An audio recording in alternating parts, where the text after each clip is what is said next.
Right, back to the canyon. Okay, I pull up, hop out at the after party. You and all your friends, oh, they love to get naughty. Sipping on that hen, I know you love that Bacardi. 1942, I put you back in that raw. Okay, I pull up. Okay, I pull up.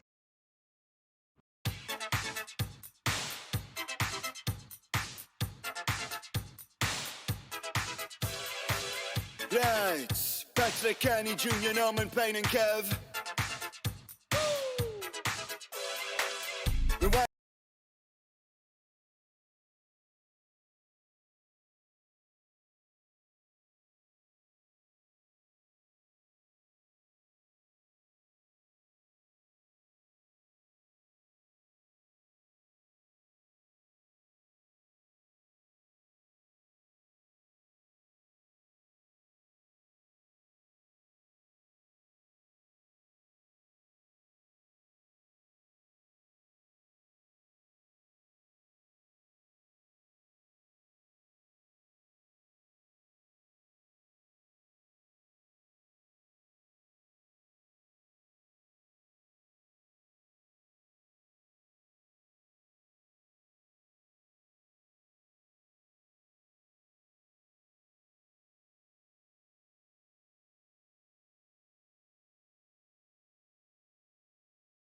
Would you guys like me to demonstrate? Oh! Likes to yell at me every time I come into the yard. I have a treat in here.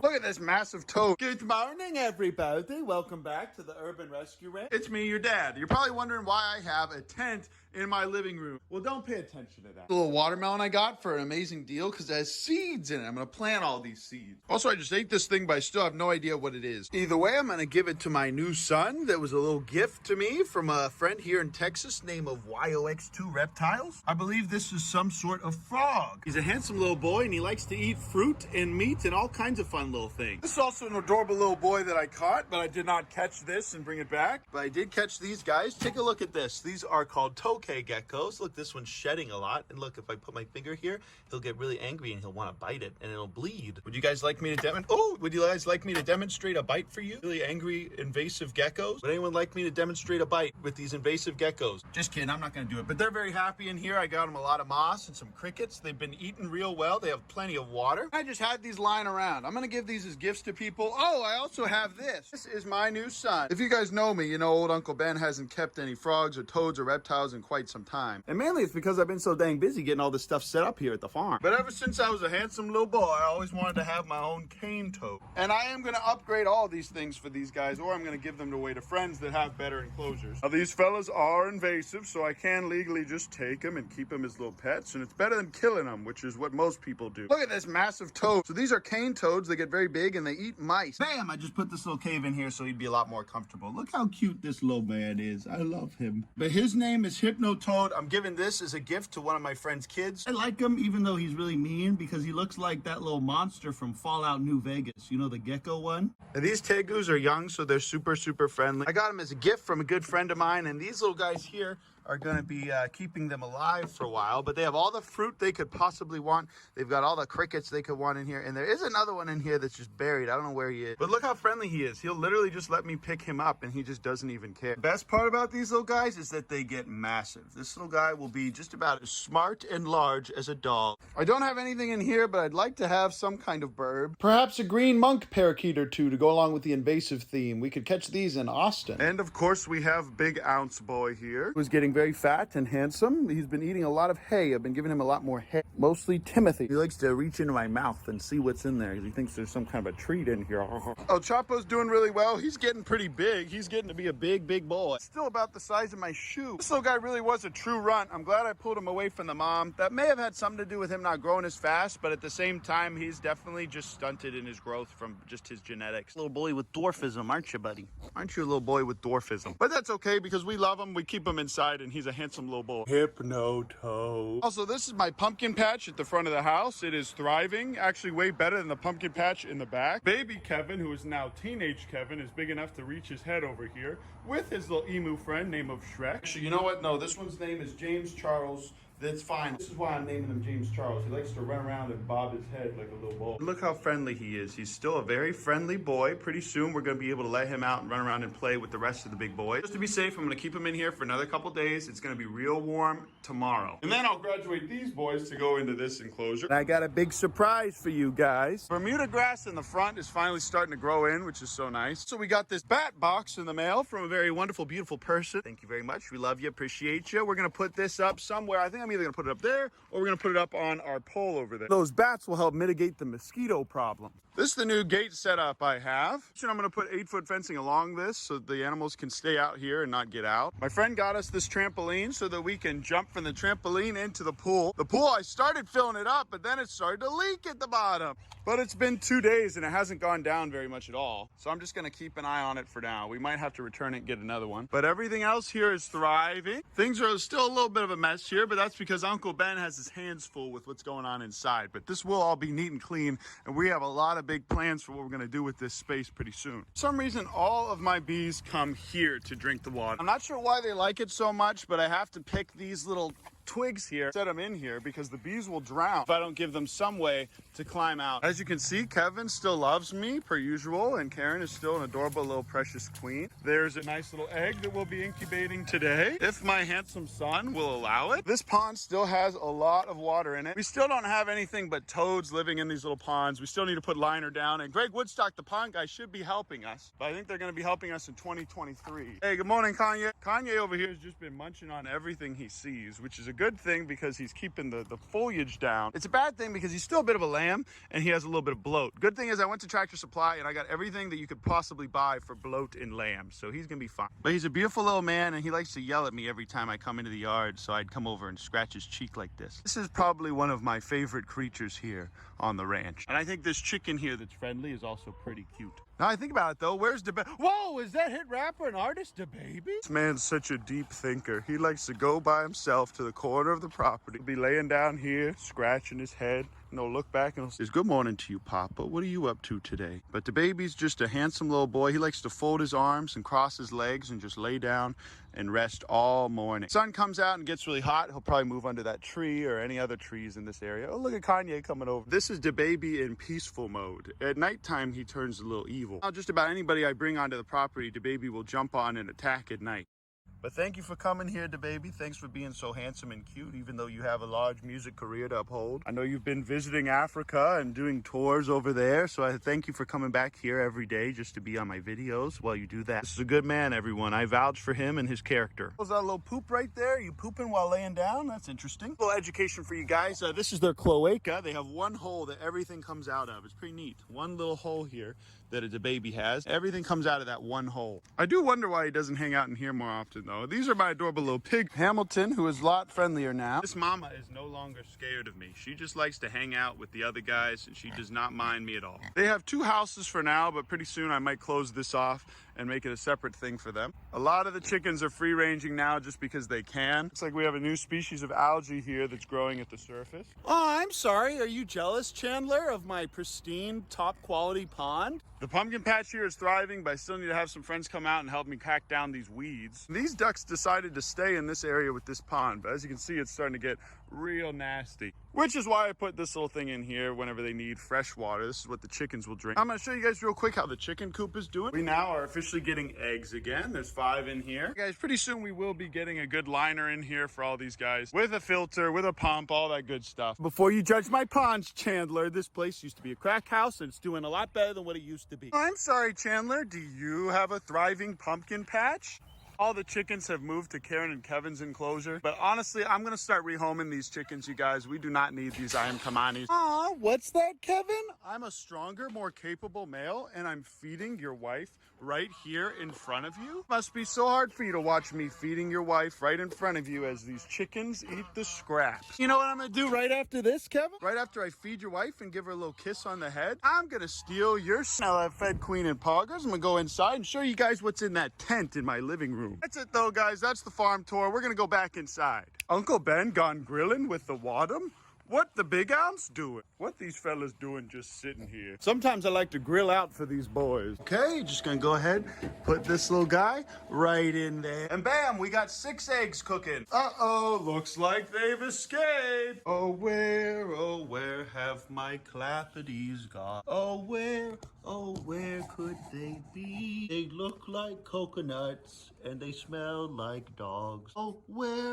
Oh, where could they be? So as you can see, I put these boards here so they don't go under the couch because they love to go there and hide. These are basically wild capybaras. We may as well have caught these in the swamps in Florida and brought them back. And there's been a wild population in Florida since the 90s. I'm gonna cut this down and screw it together so they don't go under the couch anymore. And while one of these guys is really friendly and adorable, and while if you grab them and cuddle with them, they love you, you still have to grab them. It's taking a lot of intentional time, bottle feeding, and all kinds of other things for me to get these little fellas to love me. I have this tent here so they get used to hearing me and smelling me all the time. Also, this was on clearance, and they only drink Fiji water, you guys. I treat them the best. I also have the Statue of Liberty in here so they're patriotic, and I have this little thing here so they turn into weebs. But I'll bring this little beanbag in there and I'll sit with them and I'll read to them so they get to hear my voice, they get comfortable with me. Eventually they'll come and eat out of my hand. I have this food for them and I have treats, and then I also give them a bowl of their milk. I also have some ivermectin here. I give them this stuff, but the issue is they just chew right through the nipple. But these are clappy blappies, you guys, and in my next video, I'm gonna have a whole creature feature on them, teach you guys all about them. They aren't the most coordinated fellows or the smartest, but I have wanted to interact with these things for so long. Although these guys aren't necessarily rescues per se, people do actually hunt them here in Texas. It's very cringe, but people actually do pay to shoot the world's largest rodent. They're about 150 pounds full grown. They're from South America and they live in the water. They are mostly aquatic. They spend a lot of time in the water and they can actually sleep in the water like hippos. As you can see, these guys have been used to pan feeding like pigs. They're actually really easy to bottle feed. And they poop and pee exclusively in a shallow dish of water, which is so convenient. A lot like possums, actually, these guys will poop and pee in a little dish of water, which is annoying because it's also the water they drink from. But the good thing about it is I can just dump it out on the pumpkins off the front porch. Because of these guys, I'm regularly watering my pumpkins and fertilizing them. These little babies aren't as tame as I'd like them to be, but pretty soon they will be, and I'm going to show you guys how to do this. This is going to be a long, arduous, adorable journey where I am showing you guys how to train and raise a baby clappy black. These are incredible animals, the world's largest rodents, and I think we can learn a lot from them. Look at this. After you catch them, they struggle for a little bit like guinea pigs. And after a little bit, you can lay down with them and they'll calm down. Little guy's still a little bit antsy, but after a little while, will be my friend. It will take a lot of work to train these guys. But they're still obviously skittish. That's why I removed my bed frame and I put on the crappy comforter just in case they make an accident, which they usually don't. I don't think they've ever made an accident in the house. And really all I have to do is just sit here, sleep with them, read with them, and then just talk to them all the time. We'll officially be the newest educational ambassadors at the Urban Rescue. That's it for now though, guys. Please pray for the clappies and thank you so much for watching my video. For biosecurity reasons, I won't be letting Big Ounce play with them for a little bit, as I got some big surprises coming up for you. And I will see you in the next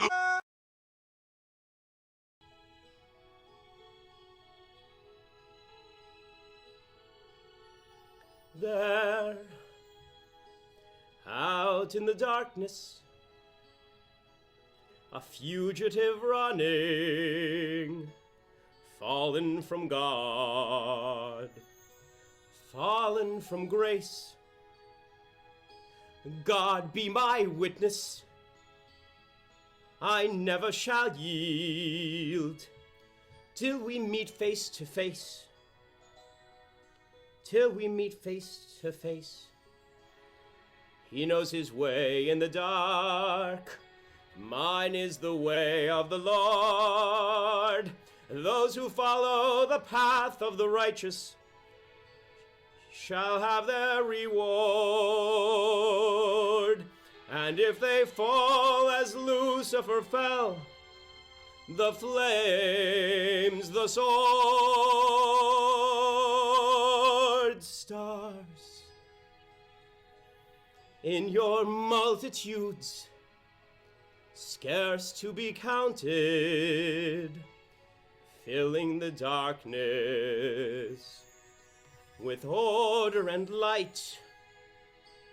You are the sentinels, silent and sure, keeping watch in the night, keeping watch in the night.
If you are like most people, there is a gap between the person you are and the person you wish to be.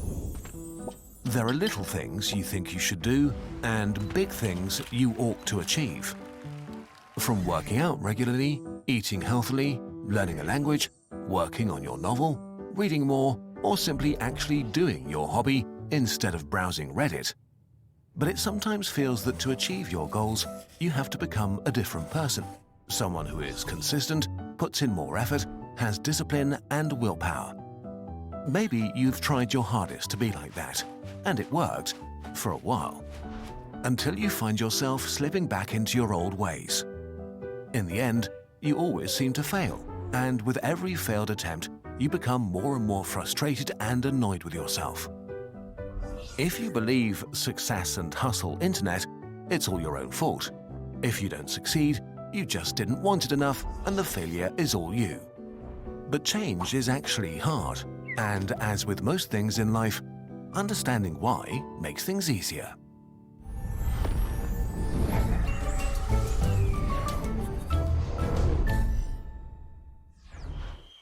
The jungle.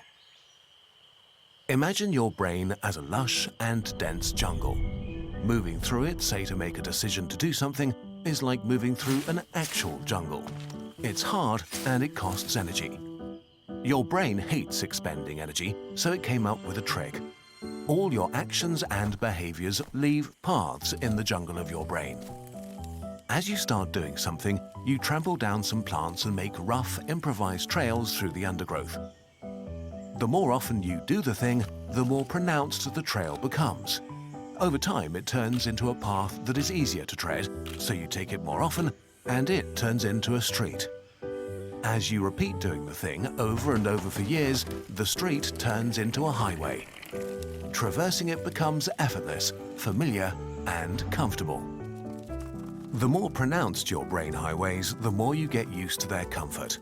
So we continue to use them, which means we tend to do what we've always done. This is why change is hard, especially as an adult when your jungle is crisscrossed by lots of established streets and highways. To understand how those highways are built, we need to distinguish between two things: routines and habits. The things you do, routines and habits. A routine is a sequence of actions that you carry out the same way every time because they've worked out well for you. For example, you get the same ingredients for your favorite dish and cook them in a certain order because you like the taste of the result. Or before going to bed, you set an alarm at 6:30 because this is when you want to get up. Imagine routines as being executed by a wise planner. It's slow and analytical, responsible for strategizing and mental calculations. The planner is aware of the future and carefully considers what kinds of result you want. Based on that, it chooses actions to achieve specific outcomes, even if they are uncomfortable, like taking a shower after getting up. Routines can eventually turn into habits, which feel much easier because they're basically a sequence of actions carried out without thinking about them. You've done them so often before that your brain considers them rewarding and a great response to a situation. So a habit can feel like you're on autopilot. You don't have to convince yourself to do something that's a habit, you just do it. The important thing about habits is that they are set in motion by triggers, context cues that can be single things or entire situations that give your brain the signal to start the behavior or action. You already have a lot of triggers in your life, like when you see your phone. You almost always unlock the screen. Or you reach for the seatbelt when you sit in a car. Or when you buy your coffee before work, you also get a cookie even though you aren't actually hungry. Habits are executed by an impulsive toddler. It responds to your immediate desires based on what's around you, without considering any longer-term goals. For the toddler, the future doesn't exist and it hates hard work. So when it notices a trigger, it steers you to take this easy road inside your brain that leads to a familiar, rewarding result.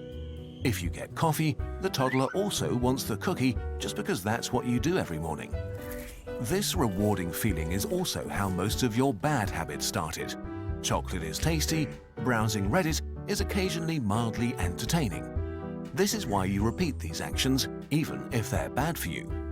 Rewarding feelings associated with an action demand to be repeated, and so a bad habit is born. While the toddler sounds like a built-in sabotage mechanism, it is as important as the wise planner, and actually they work together most of the time. You need your wise planner for thinking big thoughts and parallel parking and doing your taxes. But letting your wise planner do everything would cost too much energy. Outsourcing mundane and repetitive tasks to habits managed by the toddler allows your brain to easily manage your daily life while dealing with more complex mental challenges at the same time. So if we want to change and introduce a new behavior into our lives, we can actually use these energy-saving mechanisms to make it easier. We'll focus on small things, not big ones. Improving your life a little is so much better than aiming high and changing nothing, especially because small changes can do a lot over months and years. How to build a habit. If you want to make change easier, the best way may not be to force it with willpower, but to convince your brain that it's not that big of a deal, by creating new routines and then turning them into habits. You want your wise planner to construct that first trail and then use your toddler to help initiate the action effortlessly. Let's say you want to work out to be fitter, a very common goal. The first thing to do is to break down this pretty vague goal into clear, separate actions, because the idea is to make the action itself as easy a threshold as possible. So small it's manageable, and so specific that you don't have to think about it a lot. For example, a tangible, controllable action might be doing 10 squats every morning. So you can start by trying to create a routine, but already include clear triggers that the toddler can pick up later on. Remember, a trigger is nothing more than a signal that you always associate with the action. They can be visual pointers like seeing a particular object, like your training outfit, or a certain time of day, or a designated place like a nearby park, or even better, all of these things combined. The important thing is that you always start doing your action in a specific context. This trigger is the start button that will eventually set off the action automatically. So to establish a home workout habit with 10 squats to begin with, you could make sure to always do them with your exercise gear on at the same place and time, like in your living room at 8 AM. Once you have your trigger and action, all you need to do is repeat them regularly, ideally every day. If you keep going, they will change from a routine to a habit, from a trail to a highway. Don't get this wrong, the squats will still take you energy to do, but the decision to do them will feel much less like a chore and more like a regular part of your day. While this is simple, it's not easy. Many things you want to turn into habits don't offer as much instant gratification as wasting time on Reddit. To make your new action easier to repeat and more likely to be picked up by the toddler, try to make it pleasurable. Not necessarily by rewarding yourself after you've done it, but by making the action or behavior itself more enjoyable. Like only listening to your favorite podcast while working out, or chipping away at your taxes while you wait for civilization to load the next round. You need to figure out what works for you. In principle, that's it. Frustratingly simple, like most things you can do to make your life better. How long it takes for your toddler to take over and establish a habit varies widely. It depends on the behavior you're trying to get used to, what kind of person you are, your stress levels, and many more things. It takes anything between 15 and 250 days until a new habit is kicked off automatically by its trigger. You won't know how long it will take for you. Starting is the easy part, especially in the first week or two. Continuing to do it every day is the hard part, but it does get easier as you keep going. There are no silver bullets for change, but the science of habits is a reminder that it is possible no matter how old or young you are. Even if you only end up doing a little more good stuff or a few new things, that's still a success. Being a little bit more healthy or knowledgeable is a million times better than being unhappy about a thing and changing nothing. In the end, change is a direction, not a destination. So now, hoping we've given you a bit of insight and motivation, here is a thing we made to make this progress easier with design and science. Please bear in mind you don't need to buy anything to work on yourself. This is optional. Having said that, we struggle with change as much as anyone else, so we've created our own habit journal, as much for ourselves as for you. Before we printed anything, we tested it on ourselves and got feedback from the Kurzgesagt team and experts. The idea is for you to track your habit progress for your desired behavior. There's a tutorial part which guides you through the hardest part of the process step by step. You'll get helpful pointers, reflect on your progress, and how you could make things easier for yourself. Once you get through the tutorial part, the habit journaling starts, regularly interwoven with examples, science breaks, and reflections that we hope will help keep the journey interesting. Like our gratitude journal, it's cloth-bound, with an embossed hardcover and printed on high-quality paper. Nice to the touch and with lots of beautiful illustrations, this book is a companion on your personal change journey, however small or big it may be. Getting things from our shop is the best way to support Kurzgesagt and what we try to do here on the channel. Thank you for watching.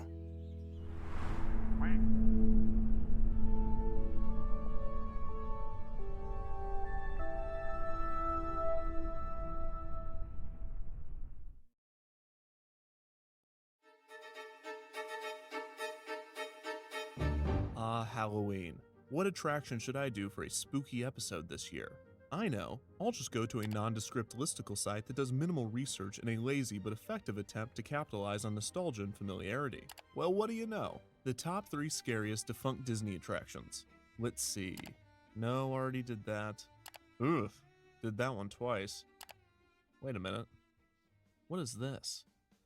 What the hell? Below the earth, in the deepest depths of hell, is where dead and forgotten rot and dwell.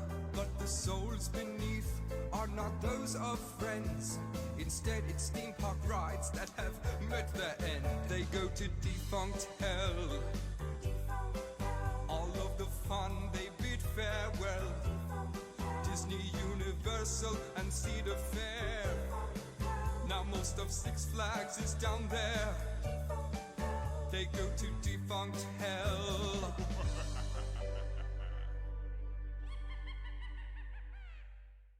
In 1971, the Walt Disney Company purchased an option to adapt author Lloyd Alexander's 5-part series, The Chronicles of Prydain, into a feature film. At the time of the purchase, Walt Disney Pictures was beginning to feel the effects of Walt Disney's death 5 years prior, and while the company had been working without their leader for some time, they had expended many of the movie concepts that he had discussed or had already set in motion. This meant that the studio would have to find new source material on their own that would align with the Walt Disney brand without the help of Walt Disney. The company's animation division, tasked with releasing a new animated feature once every 3 to 4 years, first turned to concepts that Walt had once considered. This resulted in 1973's Robin Hood and 1977's The Rescuers, but the company quickly realized that digging through Walt's trash was not a blueprint for future success. Due to a variety of pre-production issues, the Chronicles of Prydain adaptation, originally slated for a 1980 release, was pushed back to 1984, with The Fox and the Hound taking the 1980 slot. Production on The Fox and the Hound was rocky to say the least, with internal fights breaking out among producers and animators.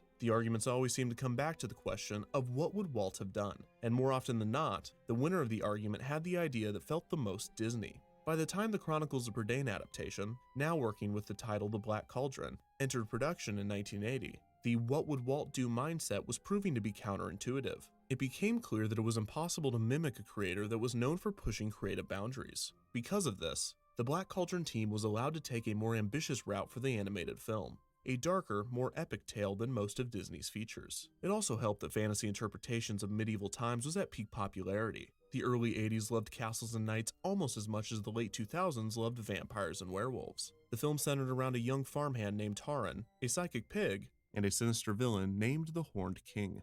The film's storyline was often unclear, and it had drifted quite a ways from its source material. The Black Cauldron was set to release in 1984. However, that same year, a management shakeup at the Walt Disney Company resulted in Michael Eisner, Frank Wells, and Jeffrey Katzenberg joining the company. After seeing a test screening of the Black Cauldron, Katzenberg, the new head of Walt Disney Studios, was horrified at the product, claiming that it was too intense for a family audience. He demanded that the film be edited, not fully realizing that an animated film cannot be edited the same as the live-action productions he was used to working on.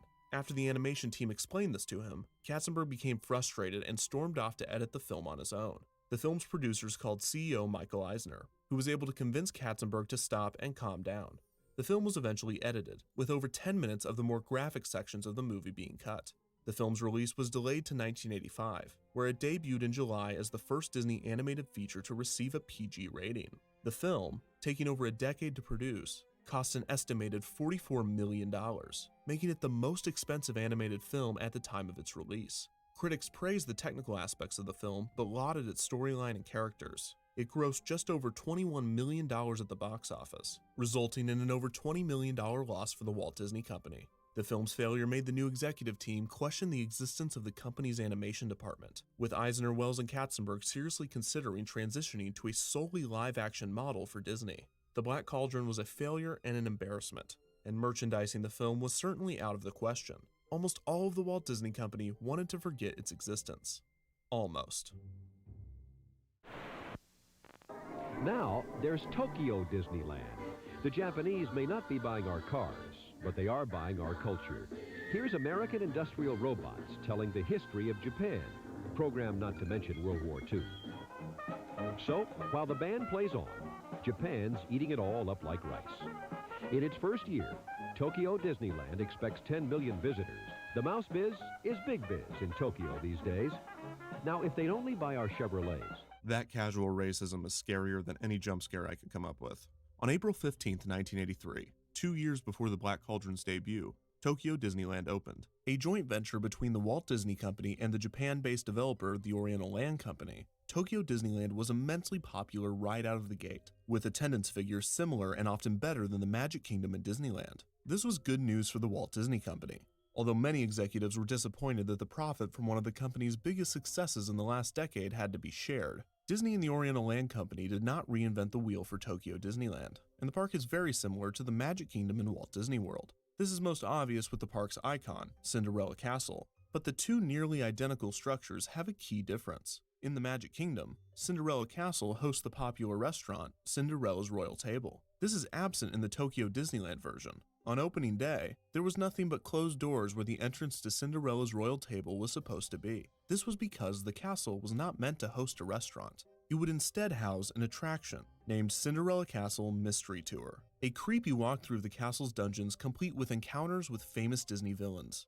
A manager in the Oriental Land Company described the unique setup as, Cinderella Castle is Tokyo Disneyland's symbol, and Mystery Tour is its ride. The idea for Cinderella Castle Mystery Tour came from the fact that any attraction utilizing the castle space would have to take place underground. This inspired the idea of the castle having dungeons that guests could tour. Mystery Tour takes inspiration from a Japanese ghost house. Both have labyrinth structures depicting scenes of horror, and both showcase terrifying monsters. The story that the Imagineers created had the magic mirror from Snow White and the Seven Dwarfs taking on a recurring role, but this caused a slight hiccup in the attraction's production.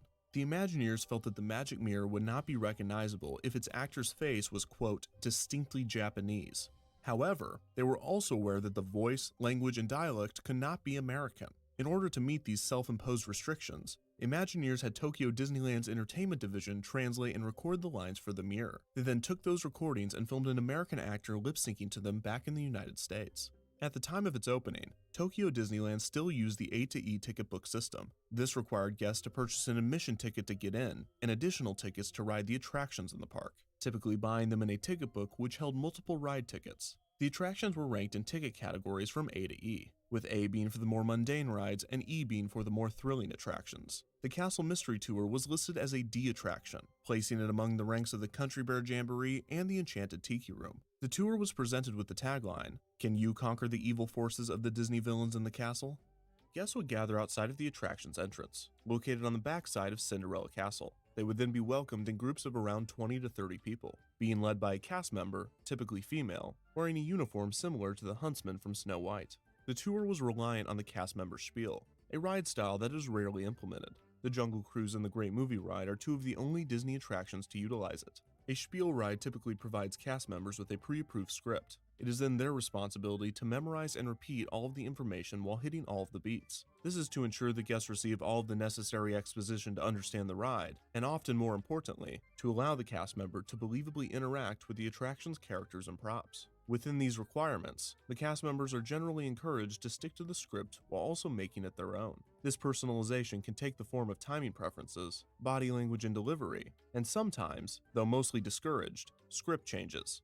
The Mystery Castle tour was unique in that the cast member had to both give a spiel and navigate guests through the attraction, since there was no tracked ride vehicle to do this for them. The exact wording of the script mixed traditional Japanese courtesy with the casual speaking style that is expected from Disney's cast members. This was one of the more difficult aspects of training Japanese cast members, since their culture is very specific when it comes to communication and service roles. Guests are given a short introduction describing the tour of Cinderella Castle that they are going to receive. Those on the tour will be treated to areas such as the gallery, the ballroom, and the tower.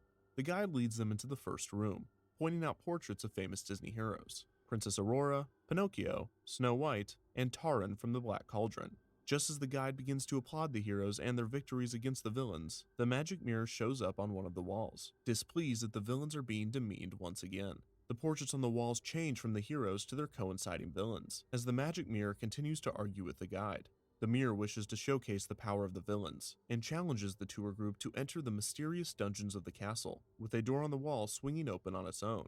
The guide is surprised and urges guests to follow her through the door and down a large staircase, descending 2 stories. Guests walk past prison bars and can hear bats screeching around them.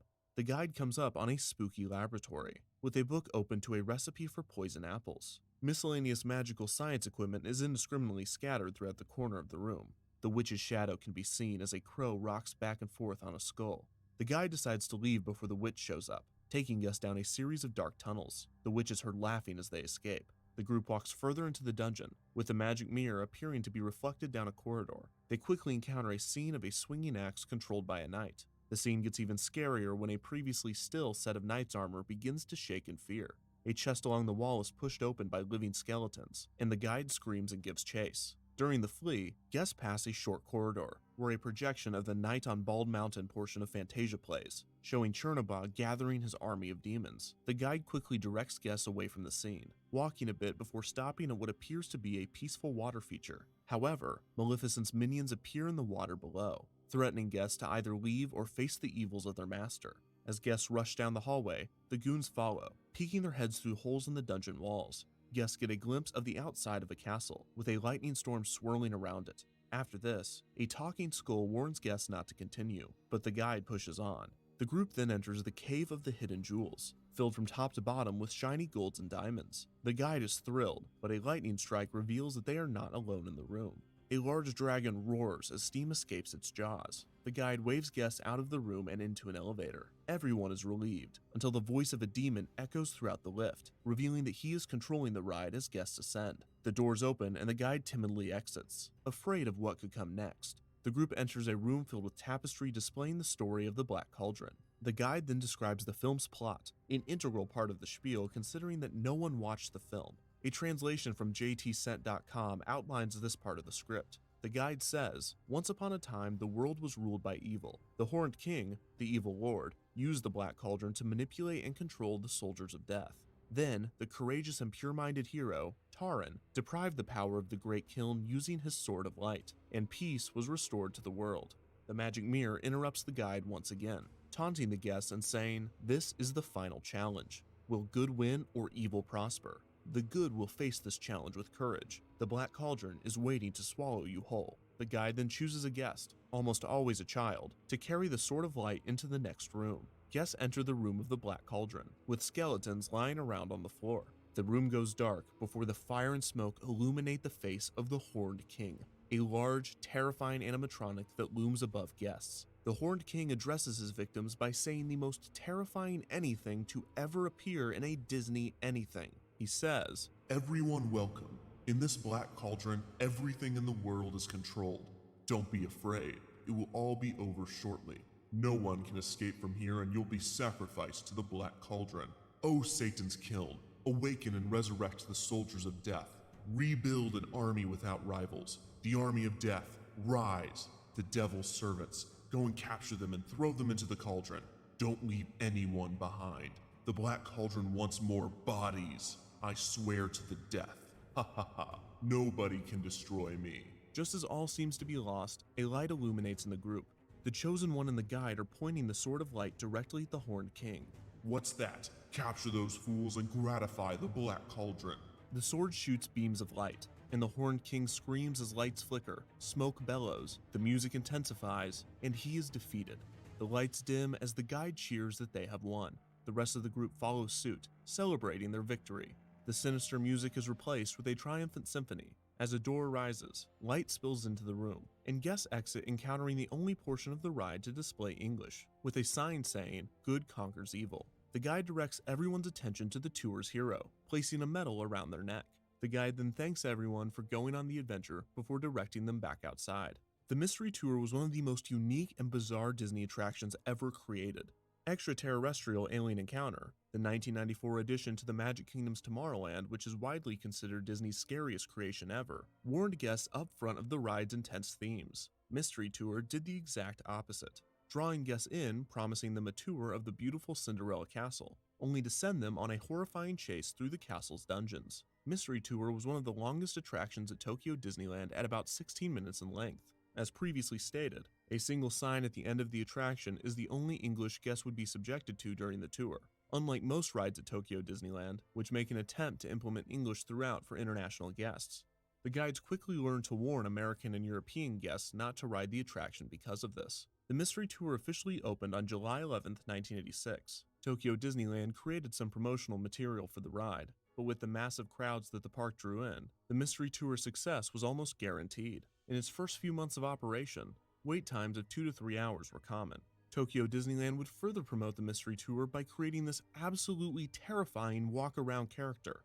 My god, who approved this? The Mystery Tour also appeared in a Tokyo Disneyland video game made for the Super Nintendo in 1994. The attraction serves as the final stage of the game, with Mickey running through the dungeons of the castle and passing by familiar scenes to those that have experienced the Mystery Tour. The Mystery Tour operated for 20 years, with little to no change or notable events. The attraction quietly closed its doors on April 5, 2006. Guests experiencing the attraction in its final days were each given one of the hero's medals, as opposed to just the Chosen One that held the Sword of Light. Many have speculated the exact reason for the Mystery Tour's closure. The most widely believed theory is that the attraction was too scary for younger audiences, which seems plausible given the ride's dark theming, script, and character designs. The ride was not one of the most popular in the park, whether it be for its sinister nature or its secluded entrance. Another speculation for the closure is the attraction's limited capacity and high operating costs. While the Mystery Tour most likely couldn't cycle more than 1,000 guests per hour and did require multiple cast members performing spiels, this reason is less likely given that the attraction's maintenance costs were much lower since there was no ride system in place. Of all of the speculated reasons, the one with the most solid basis is a theory regarding the structural integrity of the ride and Cinderella Castle. The same year that the attraction closed, Japan increased its earthquake preparation regulations, with a newly required seismic structural check for buildings more than 3 stories tall. The check evaluated the structure's ability to sustain motion caused by earthquakes or tsunamis, as well as analyzed the stability of the foundation. Many believed that additional earthquake support was needed for Cinderella Castle and the attraction, and that in order to meet these new requirements, the attraction would have to be removed and reinstalled. The Oriental Land Company, possibly due to the attraction's dark themes, low capacity, and lack of popularity, decided that rebuilding it would not be worth the time and money.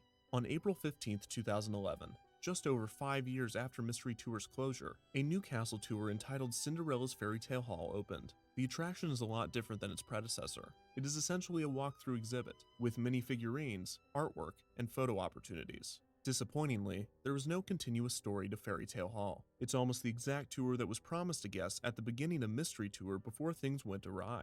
While it is unfortunate that such a bold and unique attraction was replaced with a much safer alternative, the addition of Cinderella's Fairy Tale Hall makes perfect sense, and it arguably fits the theming and tone of Cinderella Castle better than Mystery Tour did. Cinderella Castle Mystery Tour was one of the most unique Disney attractions of all time. It is the only Disney attraction to prominently feature characters from the Black Cauldron, and it is one of, if not the darkest Disney attraction ever created. Its unique style has inspired the creation of other attractions of its kind. For one, Disneyland Paris's Sleeping Beauty Castle houses a walkthrough attraction called the Dragon's Lair, which allows guests to go underneath the castle and encounter a massive dragon animatronic. Most notably, a new castle walkthrough attraction that opened with Shanghai Disneyland in 2016. The attraction uses similar elements to the Mystery Tour, with more tame theming and scenes. Many fans are disappointed that the Mystery Tour was removed, but a larger amount of theme park and Disney fans are unaware that it ever existed. With so much focus going to the US parks, it is surprising to many that the most unique attractions are actually those that exist overseas. The Japanese market and the Oriental Land Company pushes the Imagineers to step outside of their comfort zone, and it is in that environment that a new level of art can be produced. The more ambitious the storytelling, the more strong the audience's reaction to it, whether it be negative, positive, or just plain confusing.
Hot dogs are sausages in a roll.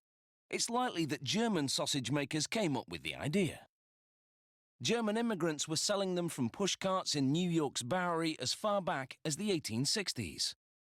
A century and a half later, hot dogs are still big on the street.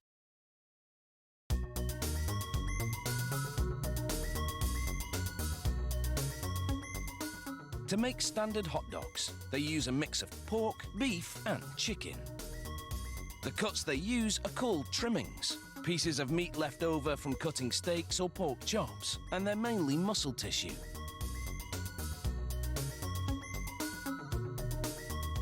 They grind the trimmings the same way butchers grind hamburger meat, by pushing the cuts through a metal plate pierced with holes.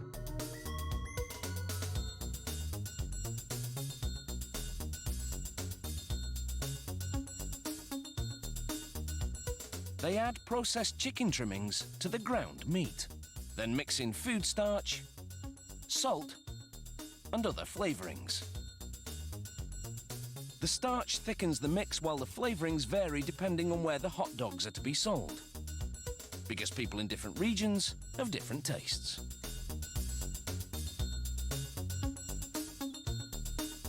They spray water into the mix and blend everything together in a big rectangular vat.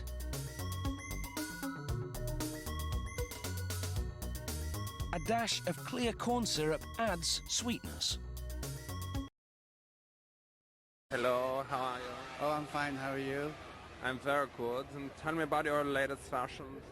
These are clothes for after 9/11, and a lot of clothes I see on the runway are still clothes from... They're very pre-9/11. They're so pre-9/11. They're very September 10th. They're so September the 10th. That's so true. All my September 10th clothes are in the closet. I haven't touched them since. Why don't they get everybody's clothes that they were wearing from September the 10th or before and just put them in a massive pile and just hire some terrorists to just blow it up? That's a great idea. Do a September the 12th face into camera. A September 12th face is very inscrutable because nobody knows what's going to happen next. Show me the face. Do it. You don't know what's going to happen next. And do a September 10th face. Oh, the September 10th face was a happy face. Yes, look into it. Look into it. September 10th face was a very, very happy face. Do it. No speak. What is September 13th face? You mean it really happened? Yes, it did happen. I wasn't dreaming. It wasn't a nightmare. Yes, September 11th did happen. What about September 14th face? Oh, it goes on and on and on and on. It. September 14th. What's going to happen next? It's around the corner. Okay, alright, we just had to run through a tunnel. Now we're coming up to the chimney. It's going through the clouds. This is insane, man. This is one of the sketchiest things I've ever done.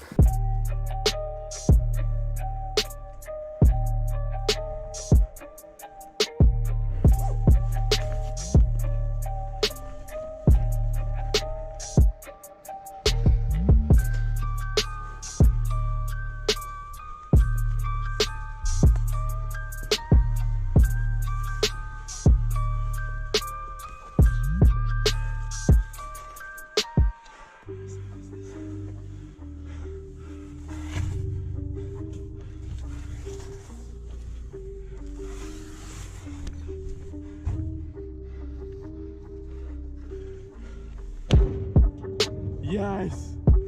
Fuck yes! Come on, come on, come on, come on, come on.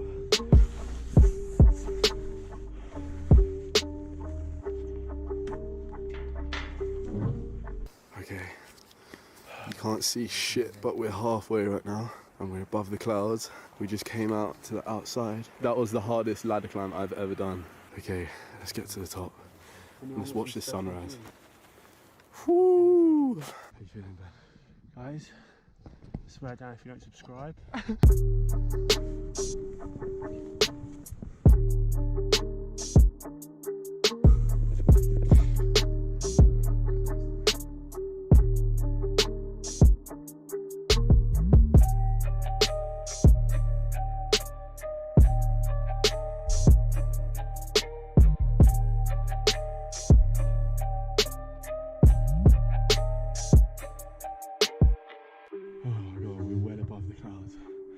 But my days, this is hard.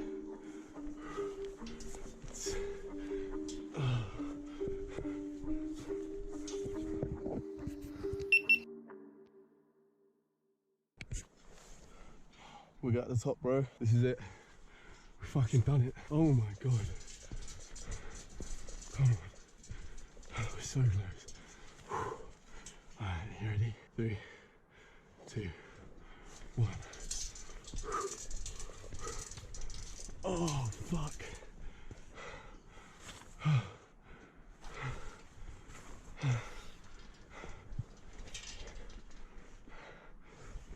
Yes.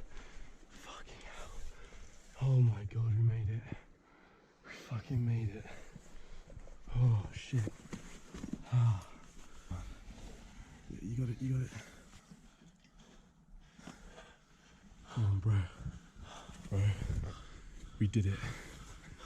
Oh my god, 360 meters complete. Bro, we fucking done it. Oh my god. Okay. 360 meters we just went up. What is the time? Time is currently 6:30 a.m. Sun comes up in half an hour. Look at where we are. Jesus, man.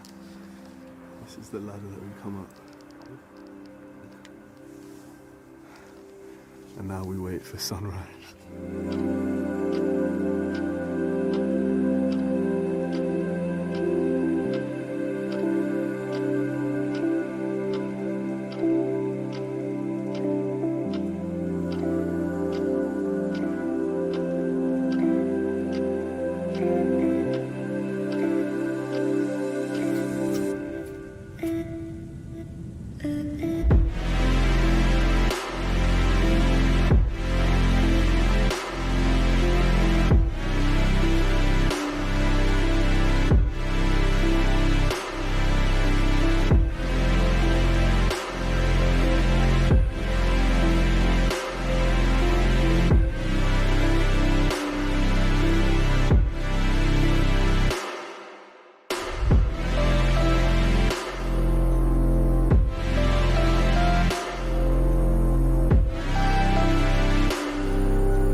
Right guys, look at this.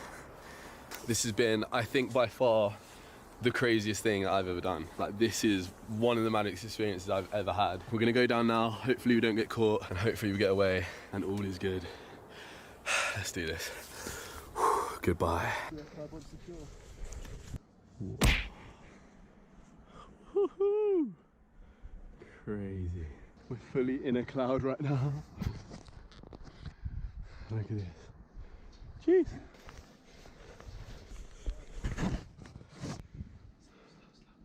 Oh, thank fuck.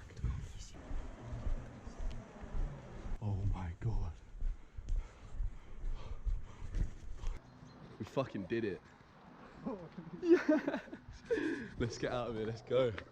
That has to be the most ridiculous thing I've ever done, maybe. Europe's tallest chimney. Completed it. Whew. Completed it, mate. Fucked. Alright guys, we are now walking back to the car. That was a serious, once in a lifetime experience. Shout out to these guys, yes people, they helped us out big time in completing this. Check out their Instagrams right here. They make some sick photos. Train, Ben. Get down, get down. Get out. One sec, we're hiding from a train.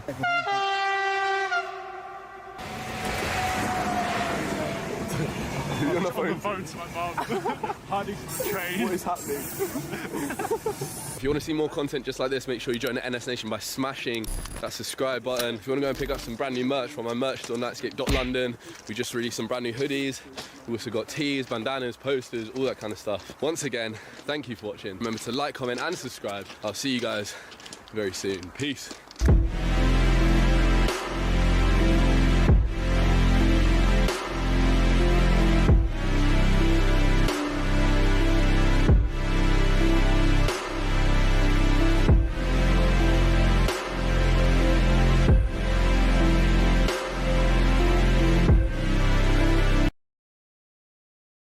For some reason, people think I'm like 31. I never got to be like a crazy 20-something-year-old. I think sometimes even I think I'm 31 because my brain is thinking, okay, investments. Okay, you gotta buy a home soon. Okay, when do you want to have kids? Sometimes I just want to do some stupid to remind myself that I'm young. I feel like this insane timeline that women are pressured by to have kids by a certain age, to have a career, to have a marriage, to have this, to have that. That shit, bro. This is not a town. It may look like a town, it may act like a town, but it is not one. This is The Villages, a massive, sprawling, privately owned, privately operated retirement community in Florida that easily ranks as the world's largest. Driving from one corner to another would take some half hour, and in that time one would pass the suburban-style homes of over 130,000 people. All of whom, with rare exception, were born before 1967. Despite the entirely manufactured nature of the area, the 2020 census revealed that it was the fastest growing metro area in the US over the preceding decade, as it somehow managed to manicure some sort of charm for some sort of person. The Villages is centered by a town, or call it a grandiose strip mall, known as Lake Sumter Landing. Although it sits about as inland as one can get in the Sunshine State, it's themed after a quaint seaside town and even has plaques plastered throughout conveying the history of the buildings. Each entirely fictional, written to bolster the collective Disney World-esque suspension of disbelief that starts the second one loses sight of the sprawling parking lots that surround. But once in the square, fanciful, incongruous buildings house a plethora of chain restaurants. Johnny Rockets, Starbucks, Panera Bread, Häagen-Dazs, flanking around the central square where each night, from 5 till 9, 365 days a year, some form of live entertainment takes place. Beyond the bounds of Lake Sumter Landing and its parking lots, 71,000 suburban-style homes are punctuated by 53 golf courses and over 100 recreation centers boasting pools, pickleball courts, gyms, and other facilities that host a deluge of daily clubs and activities. The Bone Builders Exercise Class, the Women's Parkinson's Caregiver Support Group, the Villages Lightsaber Club, the Long Island Couples Club, the Northwest Ohio Club, the Cleveland and Northeast Ohio Club, the Texas Social Club, the options stack up and up. And these state-related clubs paint a fairly consistent picture of the places that Villages residents come from. Overwhelmingly, these are middle-class Americans from Middle America looking to upgrade their quality of life with warm weather, low cost of living, and a lack of state income tax. Despite having no restrictions on who can move in aside from an age minimum of 55, the Villages undoubtedly attracts a particular type of person. 68.8% of its residents voted for the Republican presidential candidate in 2020, and according to the same year's census, 98% of residents are white. But that's just the Villages. 3.5 hours to the south, Cape Coral perhaps serves as a Villages for a younger generation. It too is predominantly white, predominantly conservative, predominantly Midwestern, but more mixed in age. In place of the core superlative status as the world's largest retirement community, Cape Coral postures as the city with the world's largest system of navigable canals. Over 400 miles or 650 kilometers worth, each painstakingly dredged to grant nearly every lot that valuable waterfront status and, through a zigzagging path, boat access to the ocean. But it was not as ingenious a plan as it first may seem. In fact, little planning at all went into the development of Cape Coral. The story is more of its developers making an overzealous land purchase than figuring it out as they went along. Selling lots to primarily distant buyers, they didn't really need to focus on the details. Few services or amenities existed at the start, and still today, these are few and far between. Certain areas are a full 15-minute drive away from their nearest supermarket. With few businesses to generate sales tax revenue, the local government's commercial tax base is abnormally low, and with a predominantly conservative anti-tax voter base, the city has often struggled to find the funding for critical infrastructure projects. Water, both too much and too little of it, has long been the peninsula's most persistent problem. In the early days, there was essentially zero plan for how to get fresh water to residents. Developers just told buyers they could just build a well on their lot to tap into the groundwater below, but there wasn't enough of it, and there was even less after the development of the area disrupted the aquifer's natural recharge process. Eventually, the burgeoning local government recognized the issue and started building a central supply system, but it too was relying on the same inadequate underground aquifer, digging deeper and deeper as the water table dropped further and further. Eventually, the city invested in a reverse osmosis plant to turn increasingly marginal groundwater potable and a reclamation system to stretch that supply further, but continued underinvestment has meant that, despite being located in one of the rainiest regions of America, Cape Coral regularly encounters water shortages that spur legally enforced watering restrictions, and quality issues that have pushed water safe to drink up to one of the top Google autocomplete suggestions when one types "is Cape Coral." But still, growth prevails. Where else can you get a sunny waterfront lot with an ocean access dock for less than $50,000? But there's still an entirely different class of transplant beyond the retirees and the middle-class Midwesterners. Exactly opposite Cape Coral, 3 hours away on the Atlantic coast, sits Palm Beach, a natural 18-mile, 29-kilometer-long barrier island physically separated from the mainland but connected to it by 4 short bridges. The island is centered around the massive, storied Breakers Resort and narrows until it reaches just one mega mansion in width. These homes sell for inconceivable amounts: $47 million, $110 million, $46 million, $43 million, but their owners likely only spend just 6 months and 1 day in them to attain coveted Florida resident status and the lack of state income tax it conveys. Palm Beach, as a phenomena, essentially exists only between Thanksgiving and Easter, which refer to as the season when temperatures up north stay cold, hurricanes stay away, and the nuisance of off-season maintenance stays hidden. But during that period, it truly is a phenomena. Over the winter months, this pencil of an island becomes the global center of gravity for wealthy, conservative Americans. While increasingly recognized today thanks to the current full-time residency of former President Trump at his resort on the island, other central figures of his political party laid roots long before.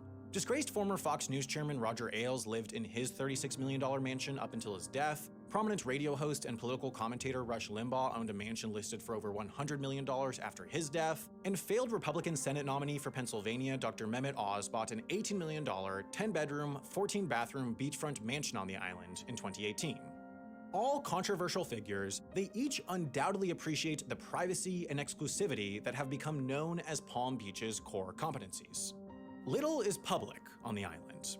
Save for a small, rather unremarkable downtown, the Palm Beach experience is defined by visits within the walls of neighboring megamansions, or nights at the Everglades Club, the Palm Beach Bath and Tennis Club, Mar-a-Lago, or any one of the other extremely expensive, extremely exclusive social clubs on the island. For those without the means, there's truly little to do, so they merely come for work, then commute back over the bridge to West Palm Beach. This maintains the social bubble around the island and its residents, shielding them from real-world quarrels stemming from their reputation. It's a strange spot, an informal yet remarkably consistent aberration. And it's in a state full of remarkably consistent aberrations. Somehow, this massive peninsula has bred a landscape of truly bizarre, individually unique places. Beyond the villages, Cape Coral, and Palm Beach, there's an entire city-sized economy undergirded by theme parks. There's a linear inter-island community connected by 125 miles or 200 kilometers of overwater bridges. There are nearly unlimited instances of places that exist in Florida that have no equivalent anywhere else in the world, and perhaps more bizarrely, within Florida. The only consistency in Florida is inconsistency. There's a common thread of incongruity, which started to get woven through Florida decades, even centuries ago, during the very first days of American encroachment into the peninsula. For Florida to become the oddest of American enclaves, it needed to appeal to Americans. And to be appealing, it first needed to be built, which required time and, in the era before automobiles, rails. In 1900, Florida was 32nd out of 45 states in population, sandwiched between Colorado and Washington. Miami's population hadn't yet reached 2,000, the 5,000 resident city of Tampa's economic driver was cigars, and Jacksonville, the state's most successful tourist destination to date, had recently been ravaged by yellow fever outbreaks, crushing its appeal as a health retreat for the wealthy northerner. As a swampy Seminole stronghold so late to join the Union, most Americans simply couldn't see the allure. That changed with this man, Henry Flagler. For much of his life, Flagler worked side by side with titan of industry John D. Rockefeller building one of America's mightiest businesses, Standard Oil.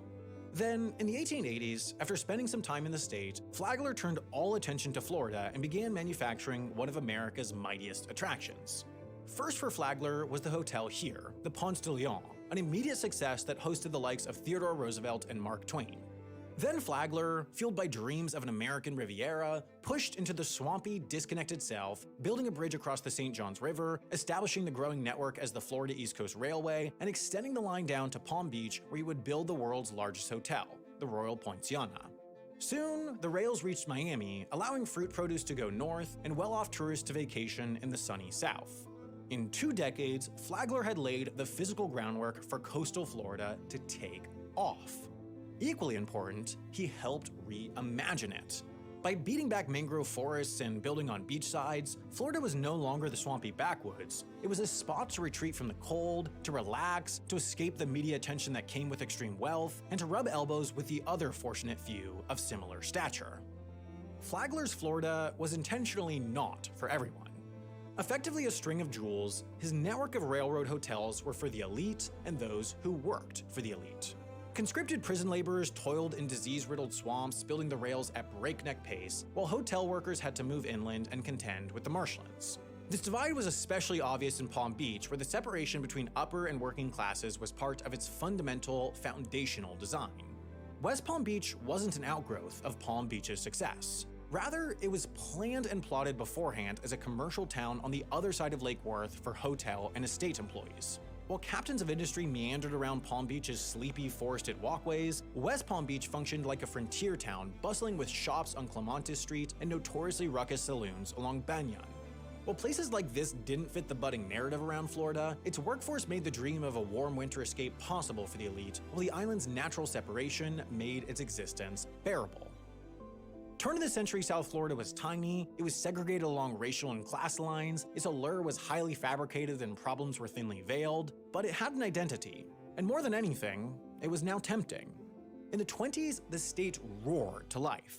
Americans saw how the wealthy were making the most of the area, and they wanted in. Billboards in New York extolled the Florida good life, while Florida real estate ads filled national newspapers. In 1925, the Miami Daily News ran 500 pages long. In Ohio, newspapers were banned from running Florida real estate ads, and each day, 7,000 new residents showed up to the state.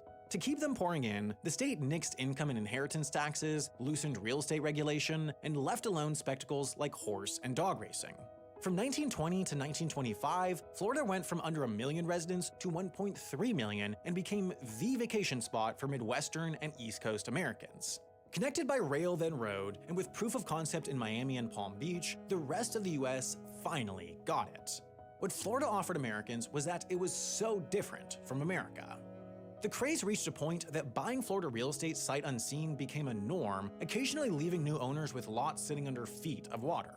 Often, a simple scam was to blame, but so too was the state's location and topography. Florida's biggest threat to growth has always been and will always be water. First, in the form of tropical storms.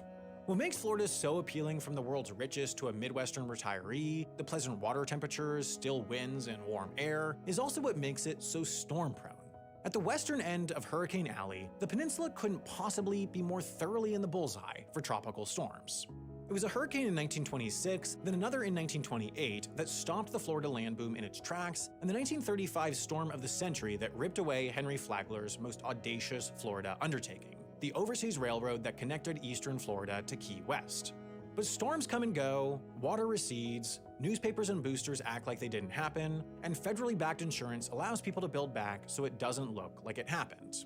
This is the case in Miami, as it is Los Angeles, Denver, and Houston. Florida's other interrelated water problem, however, is a constant. And that's the fact that South Florida, from just south of Orlando to Biscayne and Florida Bay, is functionally a big, wide, slow-moving river. Before the national park and before development along the coast, the Everglades extended across almost the entirety of Florida below Lake Okeechobee. And this biodiverse sea of grass, where water drains so slowly to the ocean it seems stagnant, My Knock stood Gate has directly gifted in the 5 way subs of to making viewers. true on the Florida dream. The problem is pretty simple. For Florida to grow, it needed land.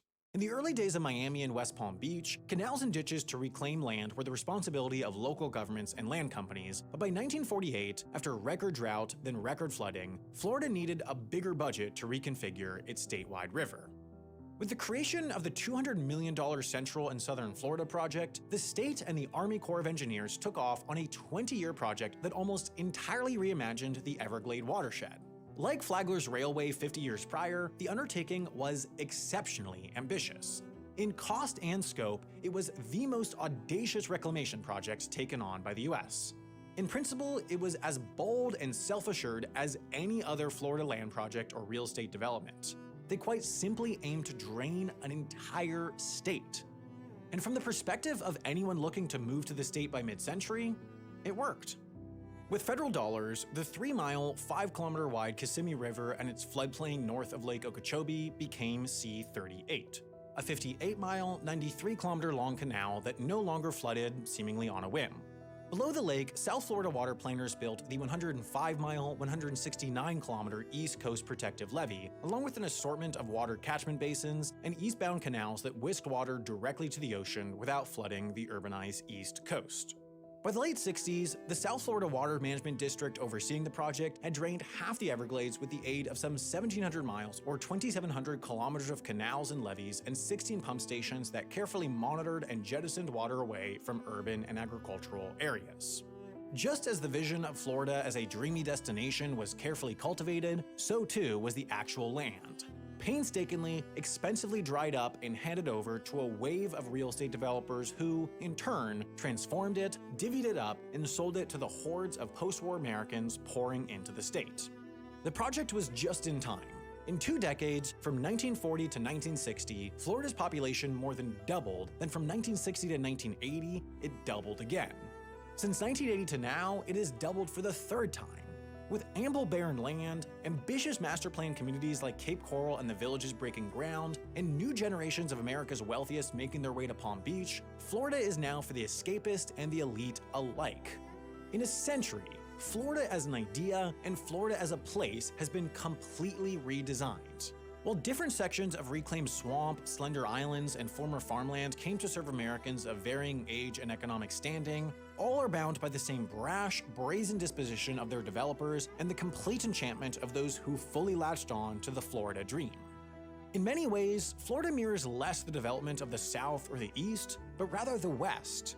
Late to statehood, mired by water problems, and lacking the obvious agricultural potential of eastern and midwestern states, Florida languished through much of the 19th century. Its population lagged along with its economic prospects. But even Florida didn't benefit from the mineral rushes, irrigated agriculture developments, or ranching economies that buoyed western states, leaving it uniquely undeveloped and empty.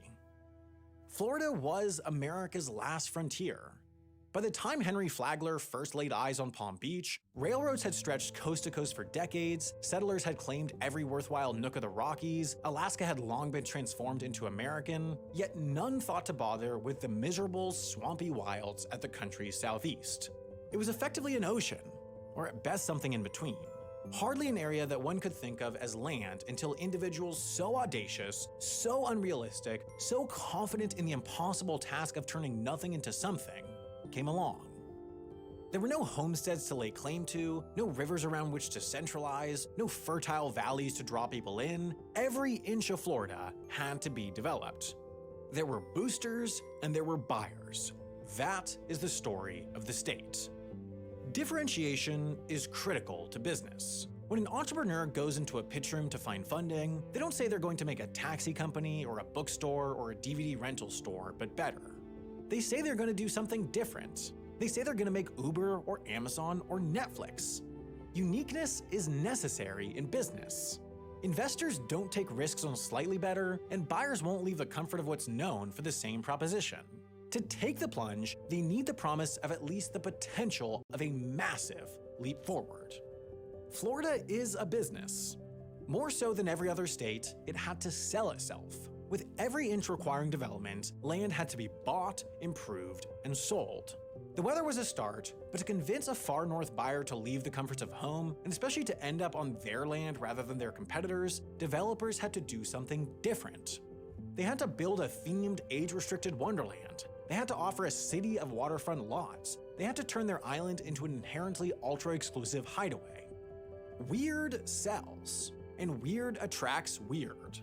Compound that, and you make Florida. It's a celebration of the bizarre, an affront to Mother Nature, an encapsulation of the American experience where supercharged capitalism and an ignorance of the pragmatic can create impossible wonders unknown to anywhere else on Earth. As many of you all know, I travel constantly. As I write these very words, I'm sitting in a hotel room in Scotland finishing this video up, but it would have been pretty tough to write and research this while abroad without using NordVPN, which happens to be our sponsor. That's because rather than comply with Europe's new GDPR data protection requirements, a lot of websites have just decided to block out European users entirely. I was running into issues getting access to local Florida news websites to get info about water quality issues in Cape Coral, but then I fired up NordVPN, routed my connection through one of their servers in the US, and just like that, I could get on the sites. This is just one instance of many issues that stem from the increasing nationalization of the internet. Certain streaming content is geo-locked to particular countries, which means you get access to a ton more if you use it. AAA should be coming now pretty soon. Kill him, DaBaby. I just bought this big rig.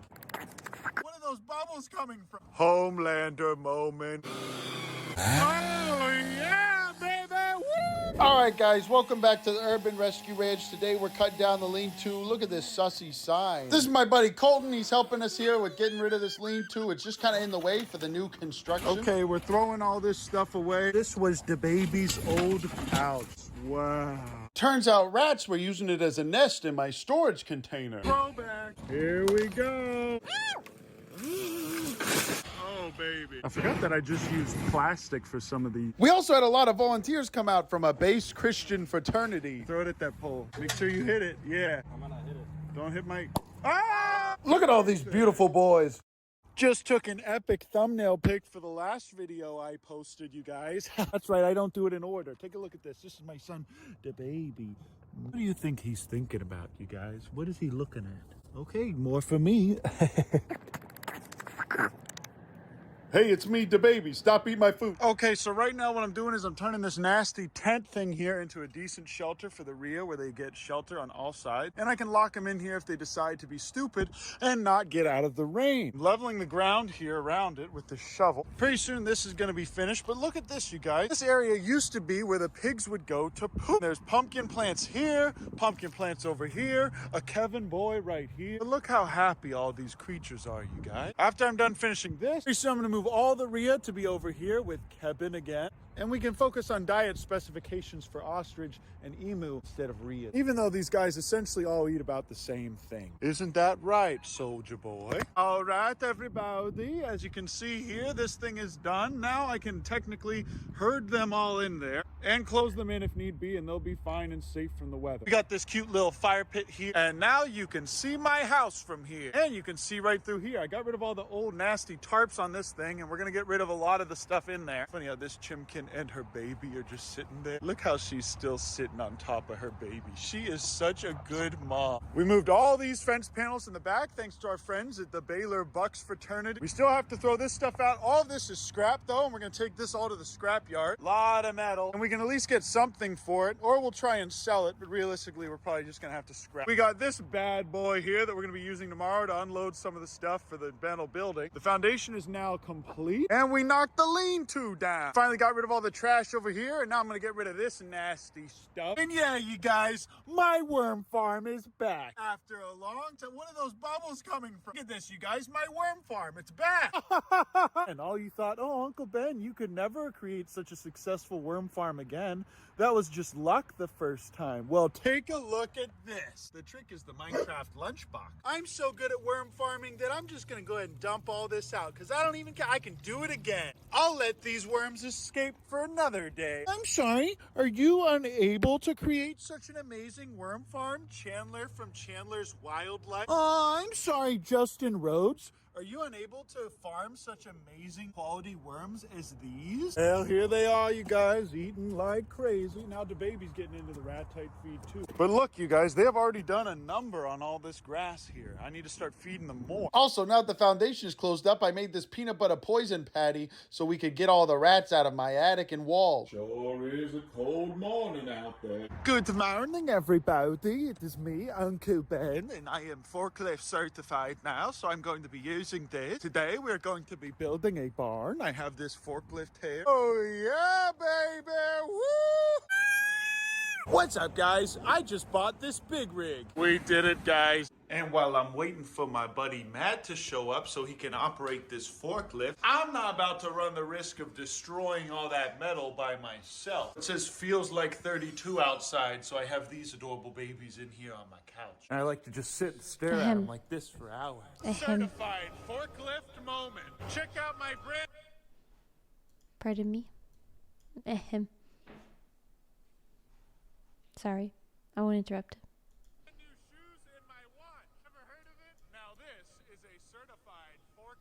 Moment. Oh yeah, baby! Whoa, whoa, wee, whoa! Wow, wow, wee, wow. Oh yeah, baby! Now this is an epic gamer moment. How's about y'all go in the comments and say thank you, Base Matt. You are very handsome and we love you. Good morning, Starshine. Wee, wow, wee, wow. Says hello, my adorable favorite son, Cringe. So what's this guy's deal? Come on, don't be cringe, pug. Oh. They actually created a burrow inside this little hay bale here. Hey, what's he do? All food for them. Pretty cool. All right, everybody, we did it. I took down the rest of this fence right here. We now have no more middle fence. We need to just take down. He has animals. That's right, we are renovating He is nice just barn. doing shit. In the last He's seasons quirky. of this anime, we had Welcome this home. barn Thank here. This is where the other you. animals wintered. Now this is where Male our children Maya. will be wintering. And yes, Remington is still alive. We are That is not eating for nice. Thanksgiving. Yet. I want to be a superhero and I want memes to be my mask. This is all going to be chopped up and used for a long time. Isn't that just a metaphor for how most of us live our lives? Beautiful cedar. Matt's going to come back with a skid steer and pull out these stumps. And then after we get a little bit of work done on the pad, we're going to knock this bad boy down and move it out of the way. But pretty soon this will be a 60-foot by 32-foot building. I know I said He's a quirked up white boy with a farm. Sorry, but this is technically a little bit bigger, I think. I'm gonna grab some more water. Okay, apparently it's actually 80 square feet less. I'm sorry, but this is what we could do. We're going to create another lean-to after this bad boy is up, and I'm thinking about actually using the same kind of style with some good cedar logs like this. So after we knock all these bad boys out, get this up, I'm going to get some more of these to make it look just like it was before. Only a lot safer, newer, and less dangerous. A little bit redundant there. We still have this base to mural that Tabby and I made at my friend's Kringay birthday party. We still have monkey clappies be like, please, Uncle Ben, let us in your room so we can sniff you. Please let us sleep in your bed. They have learned to hop in search of kibbles and bits. They went right outside when I opened the door and now they're just coming back in. And this is going to be the new Cappy enclosure. I thought about fixing up that little kennel that they have, but instead I'm going to use this as the new Cappy enclosure. Now, obviously, we're going to need to clean it out, but take a look at this, you guys. We're just going to have to fill it up with nice, fresh hay, which I have a ton of. It's nice and insulated, a little bit more insulated than that kennel would be. Whoa, is that his cringe dog? It sure has been a while since old Uncle Ben got up in this bus. Oh, Molly, get out of the shot! Whoa, Callahan's General Store, cringe. Yeah, kill him, Poggers. Look at these cringe dogs. I suppose the Cappies are pooping under the sheets for today. Oh, look at that. Look at that. It's snowing, and we're going to be giving this 3-pound Hershey's bar to our dogs. Big chocolate bar for you. Come on. Oh, he's okay, guys. Moment of truth right here. Okay, it sounds like the battery's working. Uh-oh. What's happening? Suppose this is what happens when you leave a 20-year-old bus outside for a year. Oh, sure can't wait to get these things out of my living room. We actually did clean up the storage bin. This is it when it's clean. It was so much worse before. And it's actually snowing right now. Walt's over here dragging this trough over for the rat tights while I'm over here sniffing this delicious cedar. I'm calling AAA right now because I'm a 22-year member and I get most of the services for free because my dad signed me up for AAA whenever I was like 3 years old. Oh, was that hit rapper and artist DaBaby? And once we start feeding them in there, they're gonna start to get more comfortable in there. Okay, I'm on the phone with AAA. Don't worry, I got them muted. Perfect, thank you so much. Oh, you too, sir. Thank you so much. Right, you guys, that's it. AAA should be coming now pretty soon, and we will be able to get this bus jump started and hopefully moved over so it can now be a little shelter for the Cappy Blappies. What is it, DaBaby? Are you all cold and rained on right now from all the rain and the cold? Hey, it's me, DaBaby. Please buy my concert tickets at a discounted rate of buy one, get one free. Okay, now that we got all these guys in here, I'm gonna take that food and move it back into that trough. Okay, as you can see, this is our new barn. It's very spacious and we have the food right here. I am pretty excited to see how these guys do a number on the grass that's here. They've already gone and eaten all the leafy greens and it's only been a few days. Yeah, kill them, DaBaby. And for some reason, all the ducks are hiding in this wooded area. Also gonna burn this painting because it's got holes in it. You see that? Oh Lord, he coming. Oh Lord, he coming. Better stop being abhorrently cringed with our little guests. Okay, now we're setting up this fencing here for DaBaby. Look at these cringe brown creatures. No, there's bees over there, DaBaby, bees. Okay, kids, today I'm gonna show you how to hammer down a T-post. You just need one of these beautiful baby boys. Do this over and over again. Last time this year, I couldn't even do this because I had a broken hand, remember? Kanye moment. All right, everybody, we finished cutting down most of the wood. These pigarinos are just sitting here being adorable. I'm gonna go ahead and take this bad boy for a joyride. Look at these beautiful baby boys. Well, if it isn't a random possum making a nest in my chicken coop, this angers me so greatly right now. Oh, like mother, like daughter, I suppose. Okay, just burn that old chicken coop, and I put all this in here for a little new poppy. Even though some of these may be fertile, they're cold and nobody's laying on them, so they're probably not gonna hatch. I'm gonna give every one of these to Pop. I went ahead and gave her this egg. I put these ones in here for, look at this adorable little babe. And she is free to go whenever she wants. I'm not keeping her captive here, but I am giving her things. But we're finally done burning everything, and little Pog Boy is just relaxing over here all by himself. Cringe, Pog Boy. And I can see my house from here again. Precious baby boy.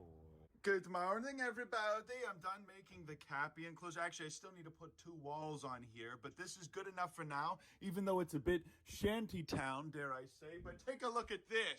Every morning I wake up and I see my Skytrack, and then I go out there and I do wheelies in my driveway on it.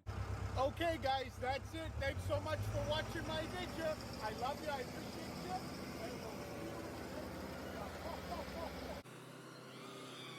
What's a little holiday season without some mistletoe? Ho, ho, ho, ho. Yeah. From all of us here at the Urban Rescue Ranch, Merry Christmas. Don't forget to like and subscribe. Oh, I almost forgot to type. Perfect. Also, here's Don Toliver reacting to my TikTok. Please give me my money back, Don Toliver. He claimed my other videos. Please, Don Toliver, please give me my money back. Please, Don Toliver. Moment.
This company makes chocolate in various forms and then sells it to companies which manufacture it for retail sale.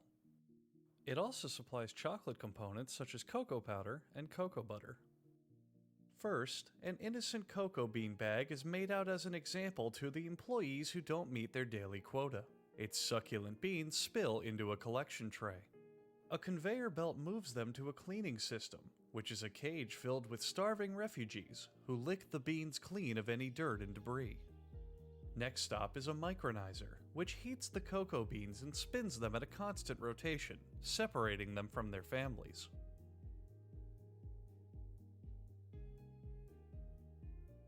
Then they enter a shell-removing machine called a winnower. Inside, the beans are read various bedtime stories, which trick them into thinking it's nighttime, causing them to remove their shells. Then, a vacuum is applied to the beans, resulting in the two most popular forms of chocolate: hard chocolate and not so hard chocolate. Here you can see the employees' dedication to work through their bathroom breaks. This solution is later added to the final product for flavor. An employee then activates a grinding machine, wherein the constant heat and pressure create a chocolate soup mixture, referred to in the industry as chocolate soup mixture. The factory extracts some of the cocoa butter from the mixture and immediately pours it in the sewer in a bid of environmental conservation.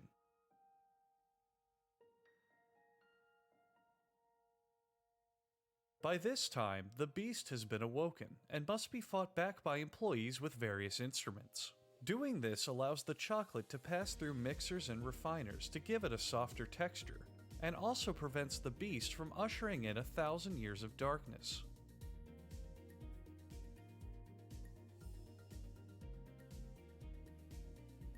Now, the chocolate is in a very delicate state, to which even the smallest disturbance Wait, were can we ruin muted? the batch. The employees are very careful to... What are you doing, Peter? What are you doing, Peter? Wait. At this stage, potting soil is We ground were into the muted? chocolate for about 6 years, allowing the Wait. chocolate to return to a liquid But- state. I said Kalima, and then Chad said Kalima, and I just thought that they could hear me. Also, I got so Then excited the thinking this chocolate was how goes it's into made. This big fucking machine. And I got so fucking excited thinking this I was don't- actually how it's I made. don't know what this thing does, to be honest, but I'd so much by rather this watch point, the how it's chocolate is made now chocolate chips, than I this guess. cheeky motherfucker.